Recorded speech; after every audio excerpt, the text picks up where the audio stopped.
Morning, everyone. The last session actually covered quite a bit about the finance side for a startup, and we have another session in the afternoon which would talk about documentation and the legal side of terms and startup fundraising. So I actually wanted to keep it as practical as possible. So, which is why I might not necessarily be covering some bits which you might be used to in a typical fundraising session, but there might be some other bits that I might cover. To start with, I'd like to, first of all, a disclaimer. I wanted to say that, so first of all, in early stage investing, if there had been an absolute science, an objective science, then everybody would be following that and everyone would be billionaires. So this is no objective science.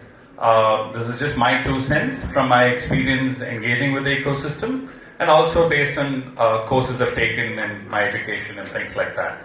So one of the first things I wanted to do is, in most emerging ecosystems, there are a lot of misconceptions about startups, the context for funding and all that. Everyone's used to startups raising millions of dollars. There's a lot of hype around startups. I wanted to initially clear the air and set some fundamentals in place before we actually start. So, first question, what is a startup? Would anyone like to volunteer and define it? Well, yeah. So in startup, Kerala startup mission, they say something which is a business which is less than 10 years or less than 100.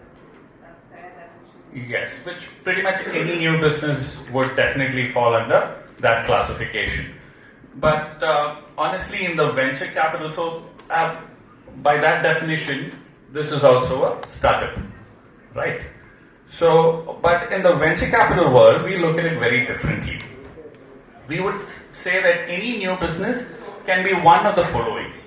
It can either be a scalable startup, which we would fund. The venture capital world would fund a scalable startup, and the other would be a lifestyle business. I'll probably try getting into the details of or providing examples to give you an understanding of what I'm trying to say. So, lifestyle businesses are not something which venture capitalists usually fund. So, from a founder's perspective, he would consider every startup a scalable business. Like in this whole old movie, I'm sure a Mohanlal and a Srinivasan thought their business or the business that they were trying to build is scalable for sure. But you need to look at it from another perspective. In emerging ecosystems, we deal with angel investors who come from a totally different side. So, including me, I would have had my father and other people, other advisors tell me that if you're investing in a company, you need to make sure you have at least 51%. Otherwise, it's a big risk. And chartered accountants have always told us that, with all due respect to Roy and Shishadri and all that, I'm not referring to you guys, but other chartered accountants is what I'm talking about here. So chartered accountants have always told us assets minus liabilities is the value of a company. That's a perspective from which most angel investors in a very traditional or a emerging ecosystem comes. And look at how partnerships would have always worked. What is most fair? What is most intuitive? If you think about it, if a new business needs 100K and Peter invests 90 and Mark invests 10, obviously profit and equity ownership, everything has to be divided where Peter gets 90 and Mark earns 10. That is the most, earns 10, and that is the most intuitive way of dividing a company. But assuming for a traditional business or a conventional business, if one guy has all the money and the other guy has the idea, and they want to raise funds, how would it have worked out in a regular traditional situation? So, new business needs 100K again. Peter and Mark want to start it. Peter has the money, Mark does not.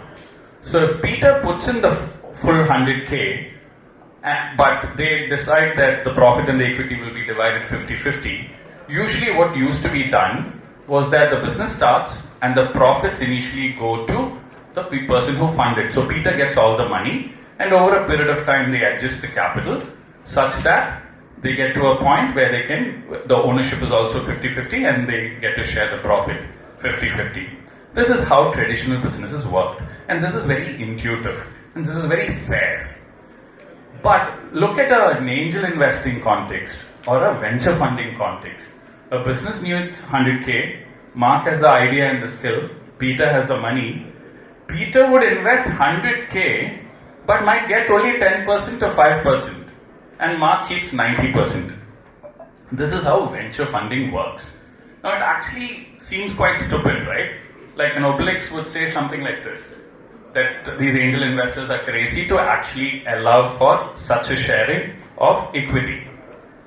But so let's give a real world example which will probably try and explain how an angel investor could make money. So this is the Mark and Peter I was talking about. Mark founded Facebook in Feb 2004, and Peter invested in September 2004, which is actually only 7 months later. Peter invested 500K and got just 10%. Valuation was 5 million. Imagine, a lot of people could have told him like he's dumb to invest in a Harvard student, a 7-month-old startup with a valuation of 5 million. But what happened after that? In May 2005, Axel invested at a 100 million valuation in the same Facebook. So Peter actually ended up getting a 20x multiple. At least the value of his equity went up 20x in just another 7 months. And I put this news article from one of the recent years about how even for Axel, when Axel invested, a lot of people said it was a stupid decision, a ridiculously high valuation. But even for Axel, it was an extremely successful investment. In fact, it is the venture capital world's one of the most successful investments ever in venture capital history. Axel's investment of 12.7 million in Facebook 7 months after Peter Thiel invested.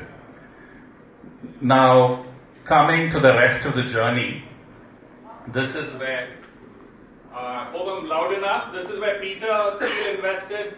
This is where Axel invested, and that was the rest of Facebook's journey. And if you actually look at Peter Thiel's returns from the whole journey, this is how it works. And the value of his shares, he's essentially got a 700x in 7 years from his investment. Now, every venture capital fund, every angel investor,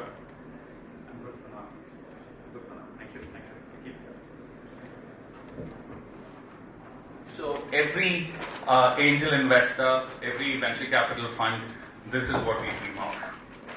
But the reason I'm talking about in this room, like 13 years after the exit, is because it's quite rare. It doesn't happen too often. Usually, success for most funds, it's about 5% of their total portfolio that actually fetches most of their returns. And yes, so that's the case. People keep talking about why we need this scalability. I wanted to give you an example of a totally different company, a lifestyle business. If a venture capitalist is to invest in a lifestyle business at the kind of startup valuations which most people who approach us expect, this is what could potentially happen. Let's just look at this whole narrative. An engineering graduate from, let's say, Kottayam wants to start a company. He starts a company and he approaches a VC, and we give him 1 CR at a 10 crore valuation. So we get 10% of the company. He starts the business, and soon monthly profits become 2.5 lakhs. So there is a very good possibility. It makes sense for the founder to actually just take the dividend out. He gets 2.25 lakhs, which is 90% of the monthly profits. And for him, from his perspective, recent graduate from an engineering school might otherwise get a salary of 50K in a Kottayam, 30K or whatever, and he gets 2.25 lakhs, zero risk, fully invested, and the startup is profitable. And he could just be very happy with it. and continue doing that for the rest of his life. And from an investor's perspective, we would get only 10%, which is 25K per month. In terms of return on investment, it's only 3%. So the founder would be very happy in that context, and an investor would be very unhappy. So, which is why investors keep pushing for exponential growth. The scalable startup, the word scalability is so closely tied with fundability, because unless it is exponentially scalable and does scale, an investor would never make money. Now, people say VCs are cutthroat. And I've heard that all over the place because we keep pushing. And so this is a call that every founder, so the clearing of the air, this phase where I am in the presentation, what I actually wanted to say is that it is a call that every founder needs to make on whether he wants to build a lifestyle business which will give him a monthly comfortable revenue, or whether he wants to build a scalable startup. Because if you're expecting startup valuations and not the conventional business kind of equity funding that I was referring to in one of my earlier slides, then you have chosen to grow exponentially. And once you do that and an investor invests at such valuations, yes, VCs might be cutthroat. So, venture funding, the whole journey is actually like a relay. You keep running just to make sure, because Sheshadri and Roy spoke about the different stages and the different investors who fund at different stages. So unless you get to that next stage and have another larger investor take the bait in, you will fall. Surviving between these funding rounds such that you move at a pace and hit the milestones you're supposed to hit, to get to that place where the next runner is waiting with the next investors waiting to take the bait in, surviving that is the whole funding journey. And so this is just an example to give you an idea about how, for many people, it might even be safer to actually go with a lifestyle business and not to opt for to build a scalable startup. Apple Hill's Creamery was a small ice cream parlor in Brooklyn. There are millions of such stories. I'm just citing this one, which is extremely profitable. Oprah Winfrey stood in the queues there. The queues there were supposed to be huge. They were very profitable. And then a lot of VCs approached them. They were covered in like major PR. They were all over the news. And a lot of VCs approached them. They got about $40 million in funding. But the moment you take funding, you need to scale exponentially to make that, to justify the valuation. And as they tried scaling exponentially, they failed and they had to wrap it up, and they went bankrupt. So this is just, you might be wondering why this investor is sitting here and scaring everyone from taking venture capital investments. The reason I'm doing this is because in most emerging markets, we have a lot of people who are actually building something which might be more ideal or appropriate to be lifestyle businesses. But just because they would have read in the news about startup valuations and the potential of getting 50 crores when they pitch to us and all that, they all come and pitch to us and they don't realize what they're doing. So I thought in an emerging ecosystem context like this, we should start talking about the differences between the two choices. Now, yeah, this is what I talked about. I'm sure a lifestyle business owner might not be able to sit in the beach and work like that, but it's just an example. A startup involves a lot more pressure, a lot more commitment. A lifestyle business, not necessarily you can take it at your own pace. So it's a choice that I believe every entrepreneur at the very early stage should take. Benefits, if it's a lifestyle business, it's relatively safer, peaceful, you can do it at your own pace. You start getting dividends. The moment you're profitable, you start pulling out money. And usually you work towards being cash flow positive as soon as possible, and which is a safer place to be in for most founders, right? And but the problem at the same time, not all businesses might be ideal for lifestyle business, because it can be, if it's something very disruptible, then it's better to take funding and opt for, in that whole space, it might be better to take funding and opt to build a scalable startup because lifestyle businesses can be easily disrupted. Exit is not easy. You might continue making your dividends, but it's not, the exit systems are not as structured and professional as it is for a scalable startup. And the valuations, of course, like I mentioned earlier, would be substantially lower. And funding for MSMEs or regular small lifestyle businesses, there might be a lot of that are MSME grants, banks and NBFCs, because it's essentially looking at a secure, it's a lot less riskier, right? And you can work with strategic partners who want to fund you, because none of the agreements are going to compromise a future fundraising round. You can tie up with potential buyers. You can look at vendor financing by getting vendors to finance your working capital, personal loans for the founders, and then of course the conventional partnership models that I was referring to earlier, where you do bring in a partner who comes in with the money, but the whole arrangement would be very different. All you could probably expect is some sweat equity additional. Now, scalable startups. So we're getting closer to what I guess many of you might have expected from me, talking about scalable startups and how to get that funded. To talk about scalable startups, most of the excitement around entrepreneurship in the last 50 years, and this whole entrepreneurship boom globally, it happened because of scalable startups. To a great extent, it was fueled by venture capital, and venture capital would not exist without exponential growth possible in startups.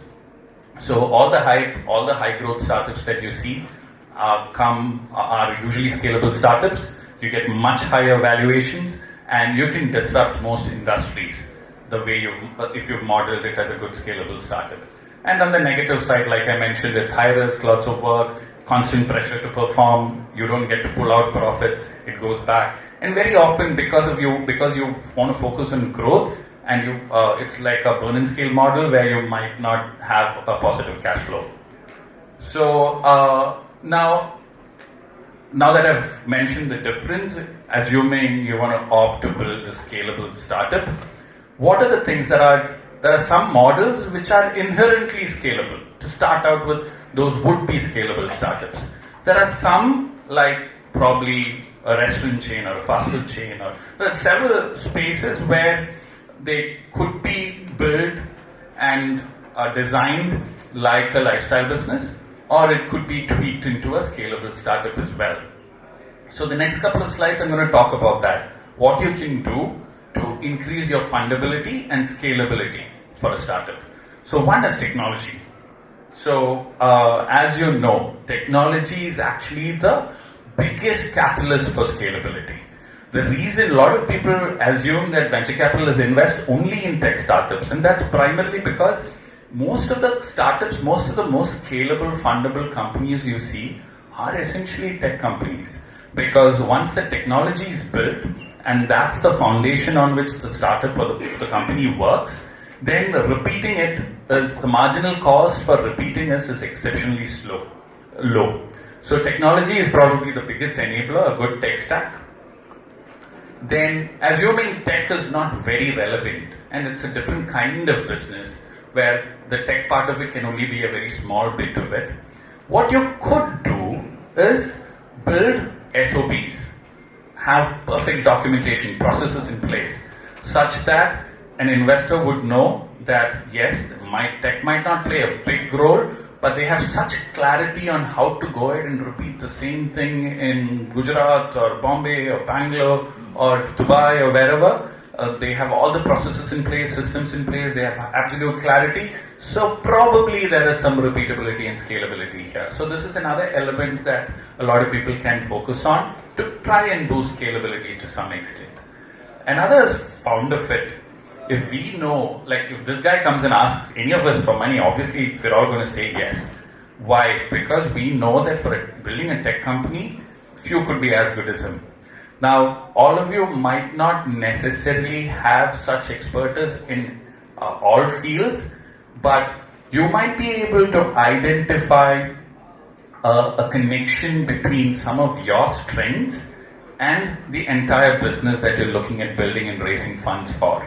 And if there can be a competitive advantage that you might have that you could pinpoint and articulate, then that becomes something which we would consider scalable. So it will seem like you're a subject matter expert in the space, and you repeating the same thing again and again might be done a lot more efficiently than someone else might be able to. And the other is moats. So the moment you have a competitive advantage that is sustainable in the long term, like a tiny feature, a lot of the startups who pitch to us talk about two new features that they might have which their competitor might not have. That is not probably a moat or a sustainable competitive advantage. But if you actually have a competitive advantage that is sustainable, then that could be considered something that can give you some protection as you scale. And the other is branding. So the whole difference between one restaurant and you having clarity. So the reason I use McDonald's here is the movie Founder is one where you actually see the clarity that this guy had in terms of figuring out how exactly a McDonald's restaurant should be. And the information, it is in some respect the SOPs, it's the branding, and the brand narrative is actually very important. The being able to narrate the story, and if a founder can do that, we expect these founders to be slightly more competent even as you keep repeating it in different markets or in different contexts as you scale. The other is, I think pretty much everyone knows, venture capitalists or venture funding companies, people do not fund something which is extremely asset heavy, because it is indirectly proportional to the scalability to scalability. So if you need a factory to do what you're doing, a large factory, then the competitive advantage that you might have as you scale might be relatively lesser, because you might need to set up another second large factory to continue doing the same thing. So when we talk about scalability, to a great extent, we are talking also about extreme economies in scale, where if you can do it the 100th time with substantially lesser marginal cost than you did it the first time, that's where it's scalable. So if you're asset heavy, then it's not a venture fundable model usually. Now that I've set that bit clear, the differences and some of the things that can help with scalability in the business model itself, I thought I'd just now talk about a few points that might be relevant for one to know in the process of the journey of fundraising. I'm not going by the theory, because a lot of bits I realized would be covered in the last session and in another session post-noon, and also because a lot of people interested in the space would have already been exposed to the regular theory. So which is why I'm just putting in some points, some tips there, which might not necessarily be the most intuitive.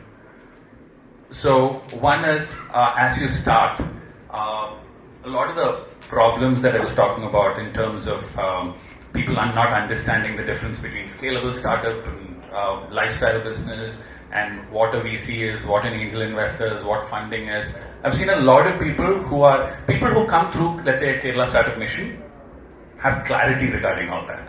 But individual investors and all that who contact us otherwise usually do not, and we end up spending a lot of time, needing to spend a lot of time with them.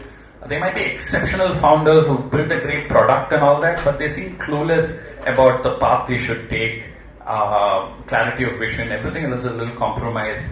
We need to handhold them quite a lot when we do deals with them. So I feel people who are integrated in these ecosystems and keep speaking to people are a lot easier to work with. So which is why I meant network also, because I want people to try and speak to as many people as possible in the ecosystem, early stage founders.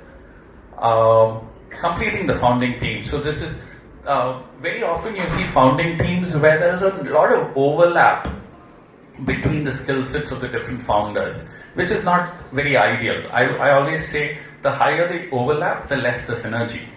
And the founding team usually needs to be fully comprehensive to whatever extent possible. The more comprehensive in terms of the skill sets match between what the startup needs for the rest of its journey, the more comprehensive the skill sets are, it's a lot easier to found. You realize that these guys are great in marketing, but they cannot do the tech, and tech is very important in this company. And there are a lot of other contexts where we have exceptionally brilliant techies pitching to us, but they realize that they can't take this product to market.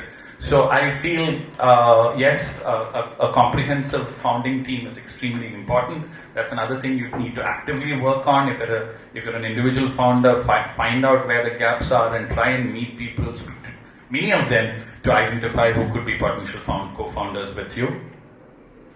Work on getting grants. At the earliest stages, what happens is, if you're looking at approaching a venture capitalist or an angel investor and all that at the earliest stages, first of all, choice is very little because most early stage venture funding companies, venture capitalists and all that do not invest at idea stage. And even if they do, the valuation, how much of a valuation can they potentially give you? Unless the valuation is high enough, what you're essentially doing is diluting a big chunk of the company way too early. So, which is one of the reasons why things like grants. So, this is just I'm sure the Kerala government, also Indian government, also they have a lot of grants. KSUM has a lot of grants. This is just an American example I put out there. But yes, the whole idea is try and get as much equity-free financing as possible, and grants are one of the easiest options. Another is how are we with time? Okay, right? I don't think I'll take too long.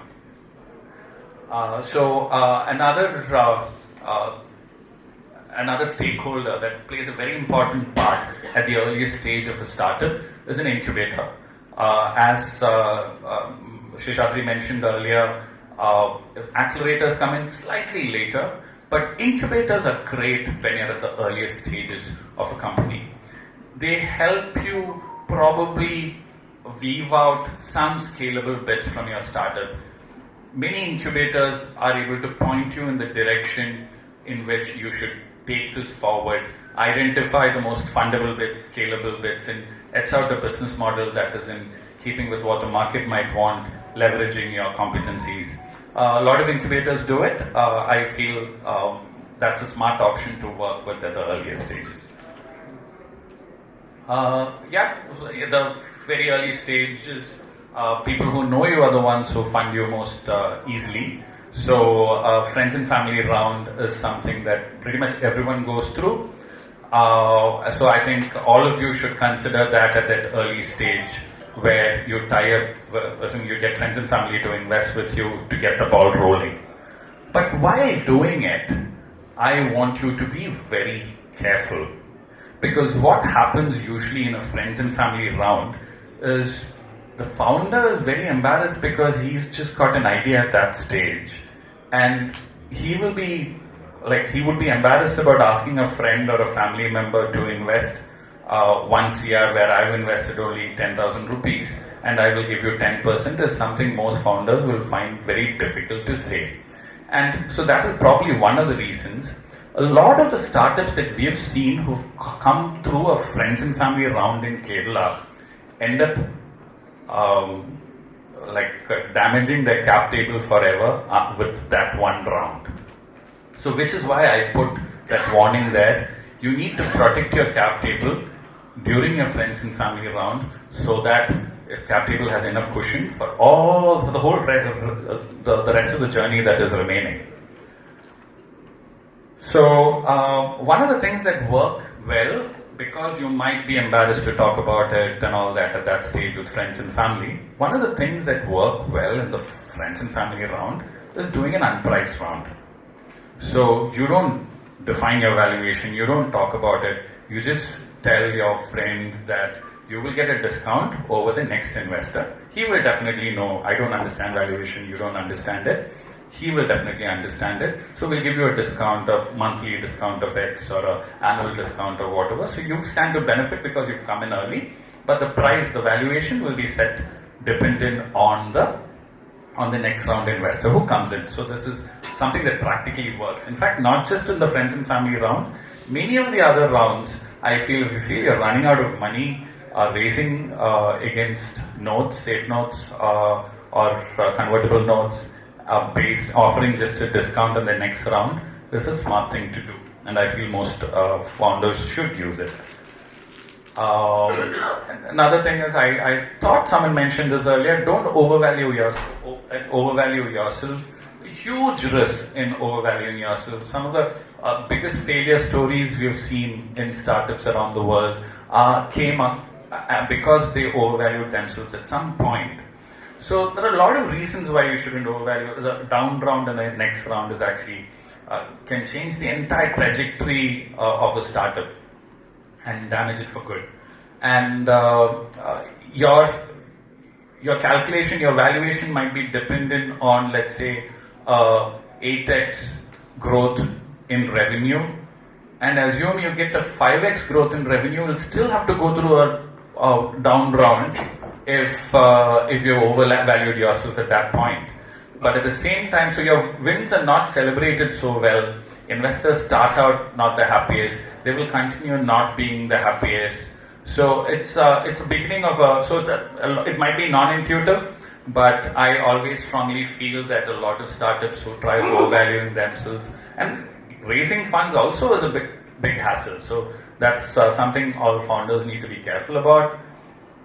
And another thing I keep talking about is ignoring valuation nuances. So I do it from the investor side because we realize that if a startup is to fail, you get zero, pretty much, most contexts. And that's bad, irrespective of whether you got it at a valuation of 11.2 crores or 9.8 crores and all that. If you've lost money, it's all gone. And if you make money, you're happy. Like I mentioned, there isn't much you can do with 4 crores that you can't do with 3.6 crores if you've got 10% lesser. So I would say these nuances, if everything else works, I usually ignore the nuances of valuations, and I believe founders should also do that to a great extent. And don't try over-raising also, because you raise too much, then you're essentially giving off equity at a substantially lower valuation than you should, especially in the initial months of the initial days of a startup, when you're early stage and when you're growing so much. Your valuation growth would also be substantial. So you take money for, I understand the theory I was taught in business school that you need to raise at least for 18 months. But in contexts like ours, I doubt that is ideal. From my personal experience, I feel it should be valuation based. So that's milestone based.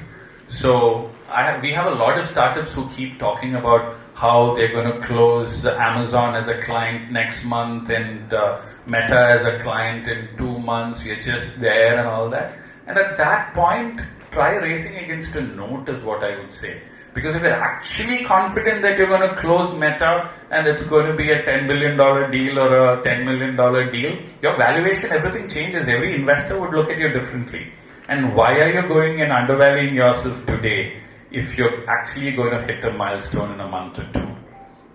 So don't give off, don't over-raise, and don't give off too much equity too early is what I generally always believe. On the other side, yes, founders can't always be on the road racing. They'll need to focus on building the business also, which is also why I believe there needs to be a good comprehensive founding team. But considering everything, I still believe that you shouldn't over-raise or overvalue yourself.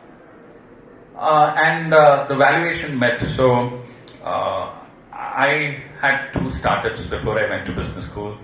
Both scaled a little bit initially and failed badly. And in the context, before I failed, I used to pitch to VCs in the US and London and all that. And I realized, so when I went to business school, I wanted to learn venture capital and private equity. So that is what I focused on, because I wanted to be on the other side of the table. This is way back 14 years ago. So I learned valuation for about a year or 2. That was a big part of our courses. And pretty much every tool that you can use, every model that you can use for valuation, we've spent days and weeks on it.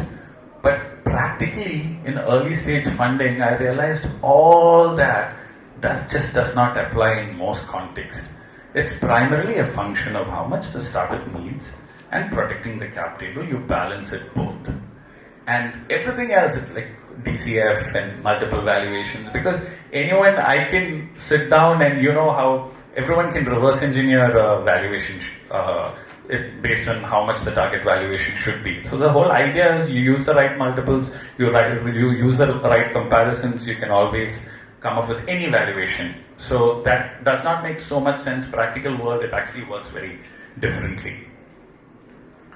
So whenever you're not raising, keep in touch. These are some wise VCs who are giving us this feedback as well. Even I've figured that it's a lot easier to speak to a founder when they're not actively raising. And founders who stay connected with investors and other ecosystem enablers when they're not raising are the ones who find it easiest to, because there is a certain confidence in being able to say, I don't want your money right now, but then what do you think about this? Then it's a lot easier for you to actually have a conversation with them. And when they come in later for the money, assuming they've hit some of the milestones they're talking about and all that, it's a lot easier to invest. So stay in touch with investors and don't raise just for the money. I think you would have heard this all over the world, so it's not very unconventional advice. But there are a lot of other factors that investors can bring into the table, and because money will always come. I'm saying this even in a context, particularly because it's the context of an emerging ecosystem where you have a lot of high net worth individuals who are ready to write checks. Not everyone might be the most appropriate for your cap table. So it shouldn't be just a function of the investment that comes in or the money. It should be a function of what other value they can add. And when you do this, find out, raise based on, just a second, yeah. So raise based on your gap. I mentioned how the founding team should be comprehensive, but assuming you don't have a great international marketing guy in your team, then try and get an investor who might be able to help you with your go-to-market strategy in the Western world or whatever. If it's finance that you lack, try and, or if it's, let's say, tech that you lack, try and get an investor who can bring in some tech competency as well. So, and also when you approach an investor, it's like preparing for an interview. Like I've seen the same employee having multiple resumes based on the job for which he or she applies. So this is also similar. I'm just cited the example of a founder who might be building something else, but the moment he knows that this particular investor is big in sustainability, add another slide, talk about how you're sustainable. I know I'm probably asking founders to rig the system to against potential investors, but that actually works. So I think understanding investment theses, their preferences, philosophy and all before actually pitching to them is usually very efficient. And keep pitching every chance you get. So I keep telling people to have multiple pitch formats ready. They might be so well prepared for a 10-minute pitching session, but when you get 3 minutes, you didn't even know where to start. You'd finally miss the core point that you wanted to communicate to the investor because you had only 3 minutes and you're usually used to a 10-minute pitching session. So I keep telling people, if you have 30 words in an SMS or a WhatsApp message, know exactly what those 30 words are going to be. And if you have 60 seconds for an elevator pitch, know exactly what you would say in that 60 seconds. So keep pitching and keep preparing yourself, perfecting that. Keep listening. So some of the founders who, like, each pitch is actually a direct conversation with a potential customer or a stakeholder who will be able to determine the future of your business. So try and learn from each of them. Keep listening to them. A lot of founders, the founders are most effective who understands from the market and keeps adapting are the ones, and early stage it's not like after product market fit, then the company might not need to change much. But all early stage companies will need to keep pivoting and changing to some extent or the other. And that sensitivity of a founder to listen and adapt is something I'm sure all early stage investors appreciate. So keep listening, keep learning as well. Like I mentioned, every single pitch is an opportunity to learn from an investor. We all try keeping on learning. And I learn from every single pitch session where a startup pitches to me. So I feel all founders should also keep on learning, because you speak to 10 different investors and try to taking notes down and integrate that, incorporate that into your pitching the next pitch. I think it could be a lot more powerful. So try doing that. And yes, once you've got an investment, there are a lot of contexts where it's very difficult to get in touch with founders after we've done an investment. So, and those are the founders who, for a follow-on round and all that, investors are least interested in. So even after a round, just make sure you provide regular updates. Investors usually like supporting startups with different things they do, but nobody's going to reach out to you actively and ask you whether you need any support. So keep reaching out to investors and ask for support, and be transparent, be 100% transparent, because they're partners, they're stakeholders in your company, so be transparent. I guess that's it. Yes, that's it. So we are done with that. If anyone has questions, I'm okay to answer them now. Go ahead. Hi there, Tushar Matthew here from GoGaga Entertainment. I had two questions. So sometimes an early stage startup only has an idea, right? With a potential. Sometimes even the potential is unclear, right? So how would startup founders convince investors? Facebook is a good example. There was nothing to compare it with or what it would become at that point of time, right? So how can founders convince investors to invest in such a startup? That's quite. Would you like me to ask the? I'll probably answer this. Okay. So the clarity of thought in terms of the path ahead, one, and two, by far the most important, would be the founder market fit. So, which is why I showed that slide with Sundar Pichai there. So, because if you're a founder and you have an idea, you come in, let's say you've spent 25 years in the oil and gas space, and tomorrow you're coming to me saying, in the oil and gas space, this is what you've done so far, and now you have an idea where you're trying to implement, let's say, AI in oil and gas. I would expect you to know enough about oil and gas, so I know that, and then you're able to articulate your vision well enough.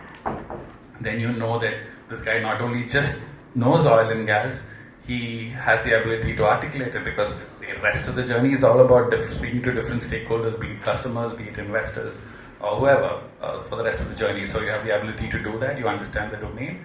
Yeah, founder market fit, then you already have an advantage. And the second one is, what is the average percentage range of investment that you have seen in early stage startups across geographies?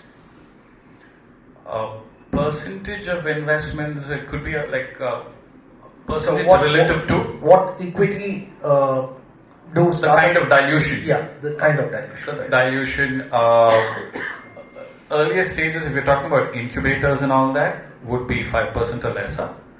But if you're talking about early stage investors, usually it's 10%, max 15%. Usually less than 10%. Does this vary between, say, the US? What actually varies is not the dilution, but the quantum. There you can actually, idea stage, also pitch and probably get, like the Facebook story. That happens. Here, not so much. Thank you.